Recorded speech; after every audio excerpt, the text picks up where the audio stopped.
लेकिन एक ऐसा व्रत है कि उस व्रत की कभी समाप्ति नहीं होती जब तक शरीर में सांस है तब तक। अब वो कौन सा व्रत है? वो है पतिव्रत। जो पतिव्रता स्त्री है उसे पतिव्रत का पालन करना चाहिए। अब पतिव्रता किसे कहते हैं कि एक धर्म एक व्रत नेमा काय वचन मन पति पद प्रेमा। एक ही धर्म, एक ही नियम और एक ही व्रत, पति के चरणों की सेवा। क्योंकि देखिए 3 भावरें जब हुई तो लड़की आगे रही, चौथी भाव से क्यों पीछे हो गई? इसमें भी कारण है। कारण ये है कि धर्म अर्थ काम मोक्ष ये पुरुषार्थ के 4 साधन माने गए हैं। तो धर्म में स्त्री का स्थान आगे रहता है। अर्थ माने होता है पैसा कमाना, तो उसमें भी स्त्रियां आगे हैं, किसी पुरुषों से पीछे नहीं हैं। हवाई जहाज तक चला रही हैं, फ्लाइट उड़ा रही हैं लड़कियां, और तो बात छोड़िए। और अर्थ हो गया पैसा कमाना, बड़ी बड़ी नौकरियां भी कर रही हैं। तो धर्म अर्थ काम, काम में आता है घरेलू काम, और काम का अर्थ होता है विषय वासनाएं।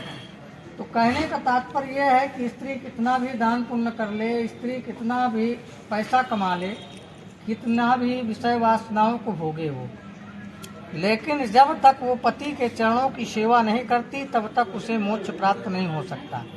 इसलिए जो चौथी भाव होती है वो होती है मोक्ष की, तो पत्नी को पीछे होना पड़ता है। अब जैसे विवाह हो रहा है तो इतने ढेर सारे जो है अन्न जो है ईश्वर ने बनाया सृष्टि में, खाने पीने के लिए गेहूं चावल से लेकर के, चने से लेकर बाजरा से लेकर, ज्वार से लेकर के, जौ से लेकर कितने अनाज हैं। अब आप ये बताइए कि ये धान के अलावा कोई विवाह में क्यों लाते हैं? क्योंकि कहते हैं कि जीवन में पति और पत्नी के बीच में कितना भी संघर्ष हो, कितने भी संकट आए, कितने भी लड़ाई झगड़े हों, लेकिन पति और पत्नी को ये धान और भूसी की तरह चिपके रहना चाहिए, एक दूसरे से अलग नहीं होना चाहिए, जैसे भूंजने पर भी अलग नहीं हो। दूसरी बात, जहाँ पर जो है धान बोया जाता है, अगर वो धान उसी क्यारी में लगा रहे तो आप 100 कुंटल जा करके ग्रो में नहीं बेच पाएंगे। जब आप उस धान को उस क्यारी से उखाड़ करके किसी खेत में रोपण करते हैं, लगाते हैं, तब जा करके फसल होती है। उसी प्रकार कन्या का जन्म पिता के घर में होता है, लालन पालन पोषण सब कुछ पिता के घर में होता है। परंतु जब कन्या पिता के घर से और अपने ससुराल जाती है तो कन्या फलती और फूलती है, इसी धान की तरह। अब देखिए विवाह में लोढ़ा भी रखा जाता है, यहाँ पर नहीं है। तो अब वो लोढ़ा क्यों रखा जाता है? क्योंकि पत्नी कहती है पति से कि तुम्हारे मेरे जीवन में कितने भी संघर्ष हों या कोई भी तुम्हारे सामने विपत्ति रूपी पहाड़ आएगा, फिर भी मैं उस पहाड़ के पत्थर को हटा करके और तुम्हारा मार्ग प्रशस्त करते रहूंगी। अब कन्या कहती है कि यदि तुम देवालय बनवाओ, मंदिर बनवाओ, कूप बनवाओ, कुआं, अब तो कुआं और तालाब का कोई समय नहीं रह गया, क्योंकि अब तो मोदी जी ने घर घर पानी की व्यवस्था कर दिया। तो पहले लोग जब कुआं खुदवाते थे तो उसमें पूजा पाठ कराते थे, लोगों को पानी पीने के लिए आमंत्रित करते थे, तालाबों का निर्माण कराते थे।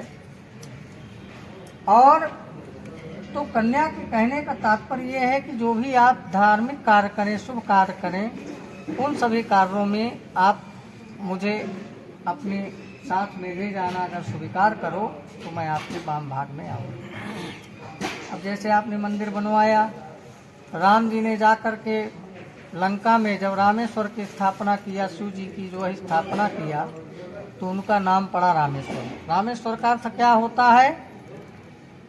शिवस्य ईश्वरः सः रामेश्वरः, जो शिव के ईश्वर हों उन्हें कहते हैं रामेश्वर, और राम जिसके ईश्वर हों वही है रामेश्वर। राम के ईश्वर कौन है? शिव, और शिव के ईश्वर कौन है? राम जी।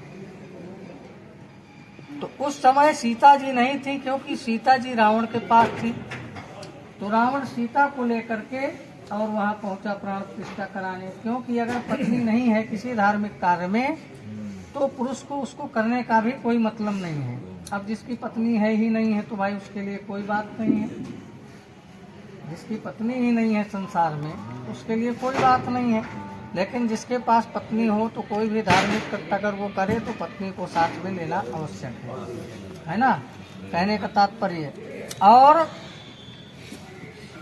फिर कन्या क्या कहती है कि तुम्हारे परिवार का पालन पोषण है जो कुटुम्ब रक्षा भरण में दित्तम, परिवार का पालन पोषण, पशुओं की सेवा, उनका पालन पोषण करना अगर सब मेरे अधीन रखो तो आपके वाम भाग में आमूल करना, ये कहती है।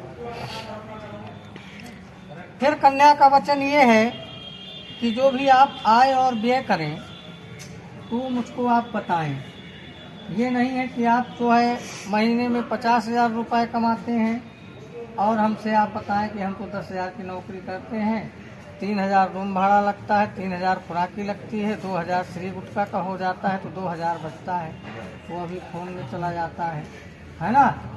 तो अब देखिए ऐसी ऐसी व्यवस्थाएं हो गई कि पति ऐसा भी नहीं कर सकते। क्यों नहीं कर सकते?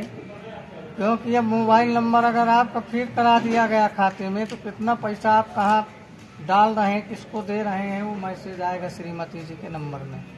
तो कहेंगे इसका क्या हुआ, तो पूछने का काम नहीं है, ये हुआ। इसलिए कहने का तात्पर्य ये है कि पति और पत्नी को एक दूसरे से जो भी बातें हैं उनको शेयर करना चाहिए। ये नहीं है कि अपने अपने मन का करो। और छठे वचन में कन्या कहती है कि देशांतरे वा शुक्रांतरे वा यदा विदध्या क्रय विक्रय, देश में जाके विदेश में जाके जो भी क्रय विक्रय करो उसको आप मुझे बताओ कि कितना मुझे बिजनेस में नुकसान हुआ है, कितना फायदा हुआ। सातवां वचन लेकिन बहुत ही कठिन वचन है। कहते हैं न सेवनीवा पर किए जाया, यानी कि पर नारियों को सदा पूज्य मानो, मेरी साधना को सदा सत्य जानो। अगर बात मानो ये सातवीं हमारी तो बा मांगनी मैं बनूंगी तुम्हारे। सातवें वचन का कहने का तात्पर्य है कि पराई स्त्री कितनी भी सुंदर हो, वो इंद्र की परी हो, वो स्वर्ग से उतर करके आई हो, परंतु आप उससे प्रेम संबंध स्थापित नहीं कर सकते हो। जिस तरह से पत्नी को एक पतिव्रत धर्म का पालन करना चाहिए उसी प्रकार पति को भी एक नारी व्रत धर्म का पालन करना चाहिए। तो जननी सम जानी पर नारी धन पराओ विष ते विष भाई।